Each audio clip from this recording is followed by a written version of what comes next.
అందరికీ నమస్కారం. రంగస్థలం.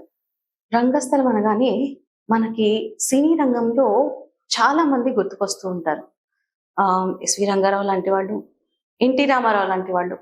అలాగే నాటక రంగం అనగానే మనకి ప్రస్తుతమైతే నాటక రంగం చాలా తక్కువగా మనకి వినికిడిలోకి వస్తుంది. అయితే రంగస్థలం, నాటక రంగం లాంటి రంగాలలో సుప్రసిద్ధులైన ఆచంట వెంకటరత్నం నాయుడు గారు లాంటి వాళ్ళు నాటక రంగంలో రాణించారు. ప్రస్తుత కాలంలో నాటక రంగం చాలా వెనుకబడింది.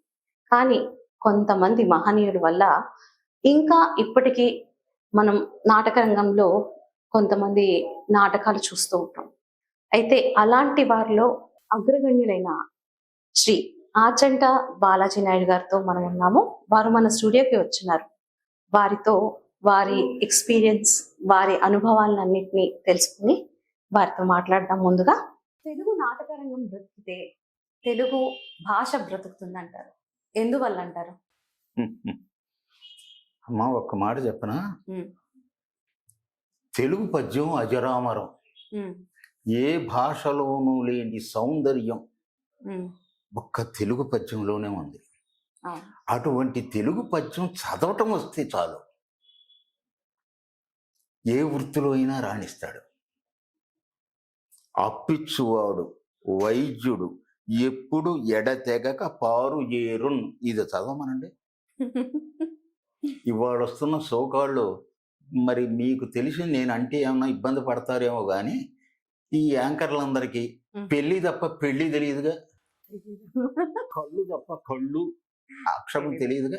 షా షా సా ఈ అక్షరం డిఫరెన్షియేషన్ తెలియదు. షాలువ అంటాం రాదు, సాలువ అంటున్నారు. షాకి సాకి షాకి ఎంత తేడా ఉంది. లేదంటే ఏమైందంటే రామునితో కపివర్యుండిట్లనియే, రామునితో కపివర్యుండిట్లనియే. ఇది పోయి ఎక్కడ కామ పెట్టాలో తెలియని పరిస్థితి. అందుకని తెలుగు పద్యం చదవండి, తెలుగు నుడికారం నేర్చుకోండి, తెలుగు నిఘంటువును చదవండి. ఎక్కడ సిపి బ్రౌన్ గారండి తెలుగు నిఘంటువును రాసింది ఆయన. బ్రౌన్ గారు రాసిన నిఘంటువు అది చదవండి. అందుకనే పెద్ద బాల శిక్ష చిన్నప్పటి నుంచి చదివించేవాళ్ళు మనకి. ఆ పెద్ద బాల శిక్ష ఇప్పుడు ఎక్కడుందమ్మా? Mummy daddy uncle. మీరు చెప్తుంటే పెద్ద బాల శిక్ష నాకు ఇప్పుడే గుర్తుకొచ్చింది. మా అమ్మగారు చదివే టైంలో నేను చిన్నపిల్లగా ఉన్నప్పుడు పెద్ద బాల శిక్ష నేను చూసాను ఇంట్లో. తర్వాత అది ఎక్కడికి పోయిందో లేదండి, ఉన్నాయి ఇప్పటికీ.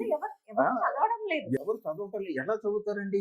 ఇప్పుడు పిల్లాడు కాన్వెంట్ నుంచి వచ్చిన తర్వాత వాడు మమ్మీ నాకు అదేంటి చాక్లెట్ కావాలి, నాకు అది కావాలి, ఇది కావాలంటే వాడిని తట్టుకోలేక ఒక సెల్ ఫోన్ వాడికి ఇచ్చేస్తున్నారు. వాడు సెల్ ఫోన్ నొక్కుంటున్నాడు, ఏం చూస్తున్నాడో మీకు తెలియదు. ఏం చూస్తున్నాడు ఏమో, ఆ వయసులో వాడు చూడకూడని కూడా చూస్తున్నాడేమో. ఈ మనకి పెరిగిన టెక్నాలజీ ఇలా నాశనం చేస్తుంది. అందువలన తెలుగు పద్యం చదవండి. అందుకనే వెంకయ్య నాయుడు గారు మన తెలుగు, మన భూమి, మన పద్యం, మన పాట, ఇవన్నీ తెలుసుకుంటే ఇవన్నీ తెలుస్తాయి అమ్మా. అసలు తెలుగే తెలియనప్పుడు నువ్వు ఏ భాష నేర్చుకుంటే ఏముంది? మన తెలుగు, మన భాష, మన సంస్కృతి. అమెరికా వాళ్ళు చీర కడితే అందంగా ఉంటుందా? కట్టు, బొట్టు, తలకట్టు, చీరకట్టు, పంచకట్టు, ఇది తెలుగువాడి సొత్తు. అలాగే తెలుగు పద్యం కూడా తెలుగువాడి సొత్తు. అమెరికాలో చీర కడతారు, ఏదో కర్రకి చుట్టినట్టు ఉంటది. అది మీకు అందరికీ తెలిసిందే, నేను చెప్పకూడదు. అయితే ఇవన్నీ చెప్పకూడదు మనం బయటికి. చెబితేనా ఇంకెవడో ఏ ఛానల్లో పిలవరు. వీడెవడరు బాబు లేనిపోయింది, అదే సమస్యలు వస్తాయి. పిలవకపోయినా పర్వాలేదు, మనకి తెలిసింది చెబుదాం, తెలుసుకోవాల్సింది చెబుదాం. తెలుసుకుంటూ అభ్యుదయం ఏ పదాన నడుస్తుందో చెబుదాం. మహాకవులు ఇప్పటికీ వెంకయ్య నాయుడు గారు తెలుగు తెలుగు తెలుగు. అరే, తెలుగు భాషని నేర్చుకో, పరాయి భాషను ప్రేమించు. దేశ భాషలందు తెలుగు లెస్స అని అన్నది ఎవరు? శ్రీకృష్ణదేవరాయలు అన్నాడమ్మా. ఆనాటి శ్రీకృష్ణదేవరాయలు అన్నాడు, తెలుగు అదేలయన్న దేశంబు తెలుగు, ఏను తెలుగు వల్లభుండ తెలుగొకండ, దేశ భాషలందు తెలుగు లెస్స. ఇప్పుడు దేశ భాషలందు తెలుగు లెస్సు. అది పరిస్థితి. అందరికీ బాధగానే ఉంటుంది. ఏ తెలుగు నేర్చుకుని ఏం చేస్తావా? ఏం చేస్తావు అసలు? నువ్వేం చేస్తావు చెప్పు. మాతృభాష నేర్చుకోవాలి. నేర్చుకో. నువ్వు ఇతర భాషలు నేర్చుకునే ముందు అమ్మా అని పిలిస్తే ఆప్యాయత ఉంది, మమ్మీ అని పిలిస్తే పెదాల మీద పిలుస్తావు. అమ్మా అన్నం పెట్టవే, ఒక ఆప్యాయత, ప్రేమ, అనురాగం. ఈ అమ్మ కూడా కరిగిపోద్ది అన్నం పెట్టడానికి. మమ్మీ ఆకాశందే అయిపోయింది. వాడు టైం ప్రకారం వచ్చాడు. ఆ మాటలో ఉన్న మాధుర్యం చాలా తక్కువ మంది ఇప్పుడు పలకడం లేదు. అందువల్లే ఆ ప్రేమలు అభిమానాలు కూడా తగ్గిపోయినాయి. అది అట్లాగే తులసి జలంధర నాటకంలో ఒక చోట తులసీదేవి కైలాసానికి వెళ్ళుద్ది. వెళ్ళి అక్కడ పార్వతీదేవిని ప్రసన్నం చేసుకొని, అమ్మ నేను ఈ బాధల్లో ఉన్నాను, నన్ను రక్షించు అని ఆవిడని ఏదో అడుగుద్ది. ఆవిడ అభయం ఇచ్చి పంపుద్ది. వెంటనే శంకరుడు ప్రత్యక్షమై అక్కడికి పార్వతి దగ్గరికి వచ్చి, చూసావా పార్వతి, కష్టపడి కైలాసం వరకు వచ్చి అమ్మా అమ్మా అమ్మా అని అరచనదే కానీ ఇచ్చట ఒక అయ్య కూడా ఉన్నాడని అనుకున్నదా పార్వతి అని అంటాడు. అంటే అమ్మ మీద అంత ప్రేమ వరకు పోసింది కానీ కన్న తండ్రిని పలకరించలేదు. చూసావా? కాదులేండి, తల్లికి తెలుపుకోవలసిన విషయములు, తండ్రికి తెలుపకూడని విషయములు ఆడుబిడ్డలకు అనేకములు ఉండుచుండును అని పార్వతీదేవి అనిపిస్తుంది. తండ్రి దానిని గ్రహింపవలనే కానీ ఇట్లో అసూయపడుట ధర్మం కాదు. చూసారా సమాధానం కూడా ఎంత చక్కగా ఉందో. అంతేగాని వీళ్ళగా చాలండి మీరు చేసిన నిర్వాహకం అయిపోయింది. తెలుగు నేర్చుకోవాలి, తెలుగు పద్యం పాడుకోవాలి, తెలుగు పాట పాడుకోవాలి, తెలుగు పద్యాన్ని చదవటం రావాలి. పరవస్తు చెన్నైసూరి గారు మిత్రభేదం మిత్రలాభం అని ఆ రోజుల్లో రాశారండి. అది చదివితే చదవండి తెలుగు అంతా వస్తుంది. అసలు చదవటమే కష్టం, అది చదవాలి. నేను నుదురుమాటి గోపాలకృష్ణమూర్తి గారని వెస్ట్ గోదావరి గణపవరంలో వారి ఇంట్లో ఉండి 10th క్లాస్ వరకు చదువుకున్నా. ఆ తర్వాత విజయవాడ కాలేజీలో బీకాం చేశారు, ఆంధ్ర యూనివర్సిటీలో పీజీ డిప్లొమా చేశారు, విజయవాడ సంగీత కళాశాలలో సంగీతం సర్టిఫికెట్ కోర్స్ చేశారు. తెలుగు టైపు, ఇంగ్లీష్ టైపు ఎందుకు దేనికి పనికిరాదు నాకు. అందువలన నన్ను బ్రతికిస్తుందనే ఆశతో నాటక రంగంలో ప్రవేశించాను. అయితే సార్, తెలుగు నాటక రంగంలో పద్యం గొప్పది. అలాగే మీరు పాడే శివతాండవ స్తోత్రం అందులో ఒకసారి మాకు వినిపిస్తే మేము విని తరిస్తాం. శివతాండవ స్తోత్రం అది రావణ స్తోత్రం అమ్మా. ఎంతవరకు ప్రపంచ చరిత్రలో రావణ స్తోత్రాన్ని మించినటువంటి స్తోత్రం లేదు. అది రావణాసురుడు స్వయంగా రాసి ఆయనే స్వరపరిచినటువంటి స్తోత్రం. అది నేను కొంతవరకు ప్రాక్టీస్ చేశాను, అది మీకు వినిపించడానికి ప్రాక్టీస్ చెప్తాను. ప్రభో శూలపాణి విభో విశ్వనాథ శివాకాంత శాంత స్మరారే పురారే ప్రధన్యో వరేణ్యో నమాన్యో నగణ్యః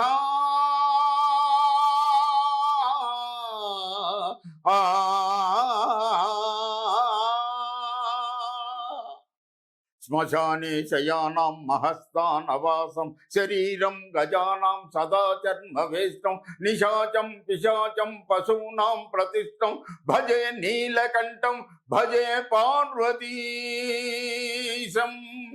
జయత్వదభ్రవిభ్రమద్భ్రమద్భుజంగమస్ఫురద్ధగద్ధగద్ వినిర్గమత్కరాళపాల అవ్యవాట్ ధిమిత్ధిమిత్వనన్ మృదంగతుంగ మంగళధ్వని క్రమ ప్రవర్తిత ప్రచండ తాండవ శివా అగర్వ సర్వమంగళాగళా కదంబ మంజరీ రస ప్రవాహ మాధురి విజృంభణ మధురతం స్మరాంతకం పురాంతకం భవాంతకం మఘాంతకం గజాంధకాంధకాంతకం తమంతకాంతకం భజే భజే భజే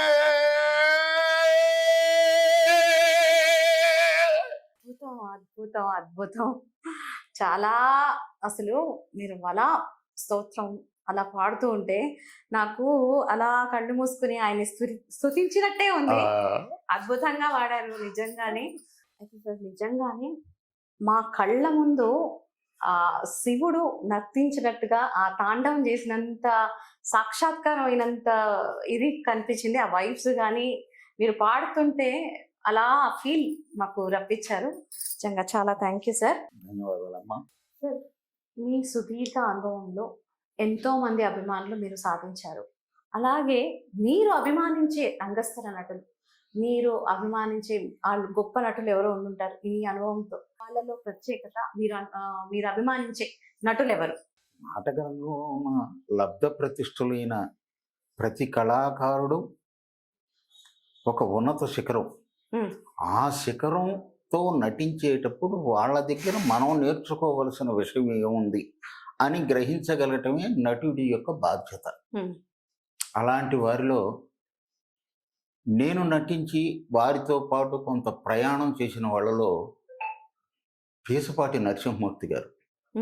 ఒకానొక సందర్భంలో విజయవాడలో కురుక్షేత్రం నాటకం జరుగుతూ ఉంటే నేను కర్ణుడు, మా నాన్నగారు దుర్యోధనుడు, బుర్రా సుబ్రహ్మణ్య శాస్త్రి గారు ద్రౌపది, పీసపాటి నరసింహమూర్తి గారు ఒక కృష్ణుడు.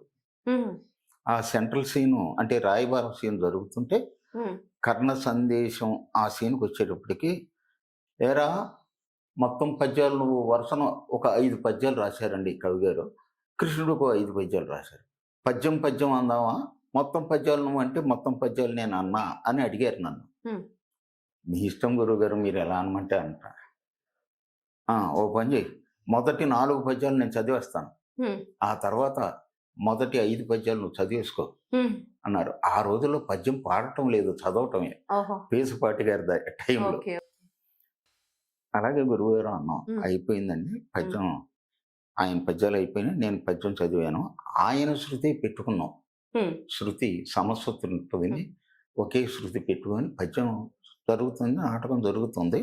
ఆయన పద్యాలు అయిన తర్వాత నా పద్యాలు స్టార్ట్ చేసిన తర్వాత, ఓయ్ ఆపవాయ్ ఇతగాడి శృతి అంతా అని అడిగారు స్టేజ్ మీద.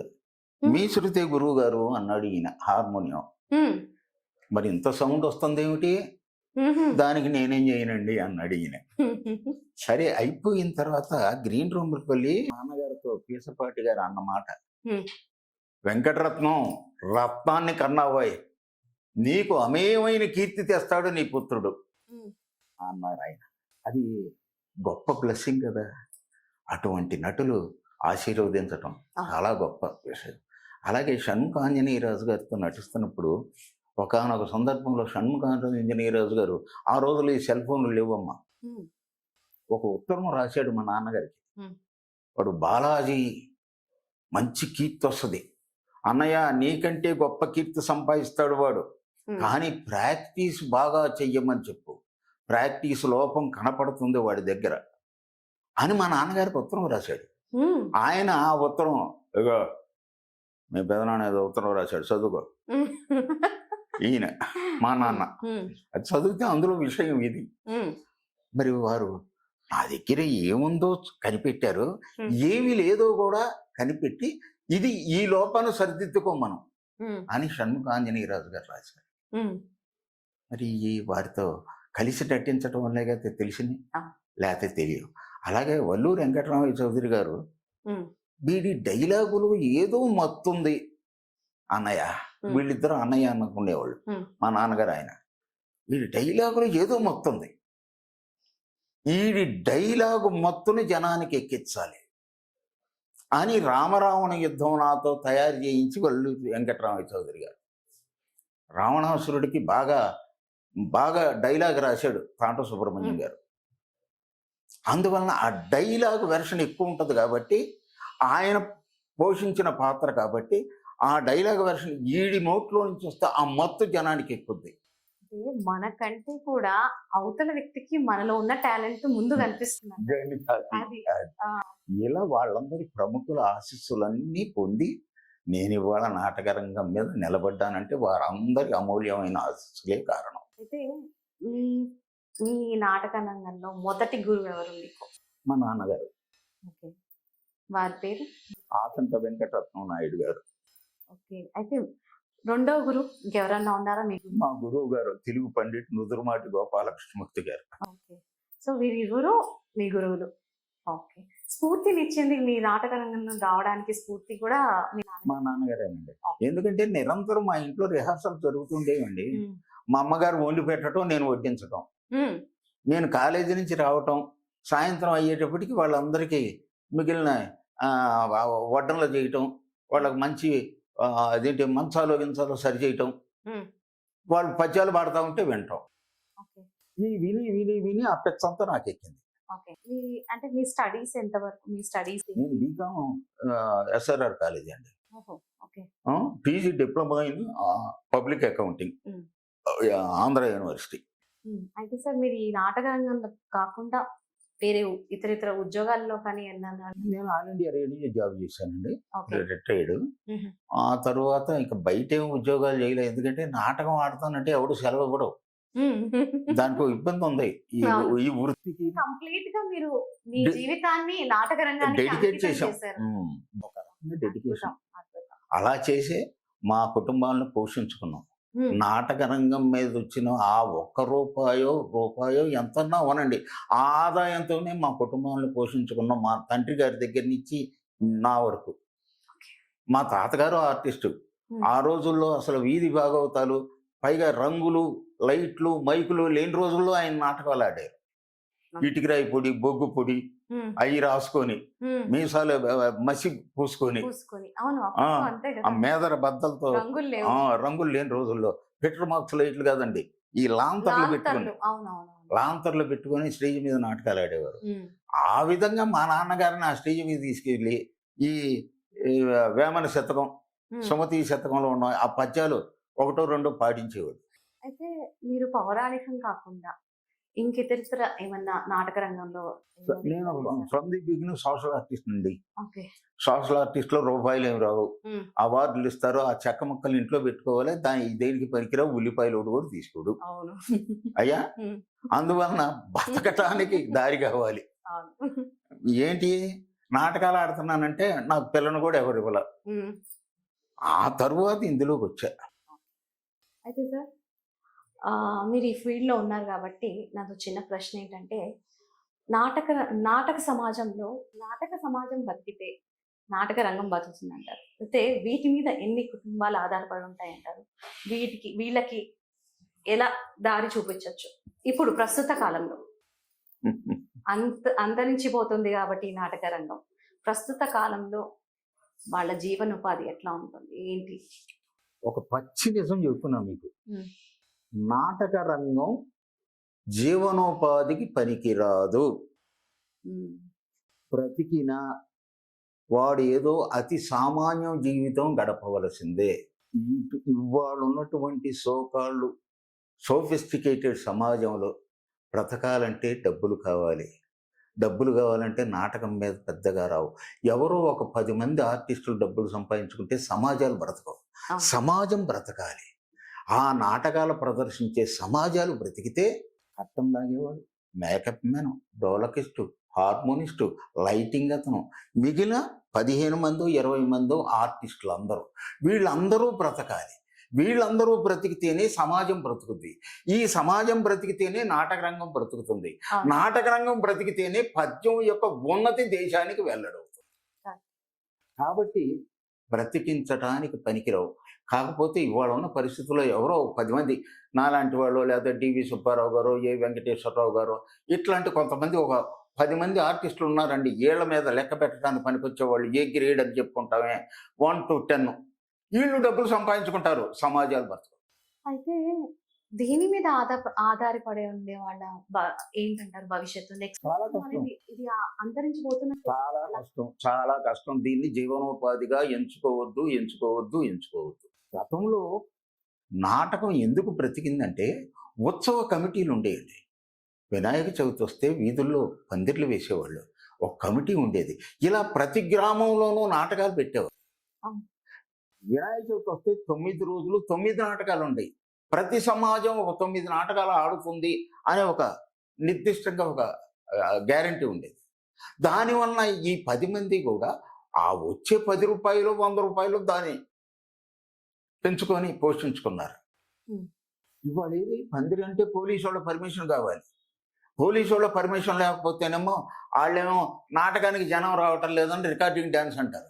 లేదంటే అదేంటంటే అది ఏవో డ్యాన్సులు వచ్చినాయి, బేబీ డ్యాన్సులు ఏదో డ్యాన్సులు, ఆ డ్యాన్సులు పెడతారు. దానికి జనం వస్తారండి, నాటకానికి జనం రారు. ఇప్పటికీ ఈస్ట్ గోదావరి, శ్రీకాకుళం జిల్లాల్లో నాటకం పెడితే నాటకం 1 గంటకు ప్రారంభిస్తే తెల్లారి 7 వరకు చూస్తారండి. అయితే ఎంతమంది చూస్తారాయా? సొట్టల కంపెనీ వాళ్ళు చూస్తారు. సొట్టల కంపెనీ అంటే నా ఉద్దేశం ఏంటంటే సొట్ట కాల్చుకుంటూ కూకుంటారు చూడండి, ఇంటి దగ్గరికి ఏ పని లేదు, ఊడగొట్టిన నాగళ్ళీళ్ళు సేద్యానికి పనికిరారు, వాళ్ళు వచ్చి కూర్చుంటారు. వాళ్ళ కోసం వీడు నాటకం ఆడాలి. ఈ నాటకం బ్రతకదు.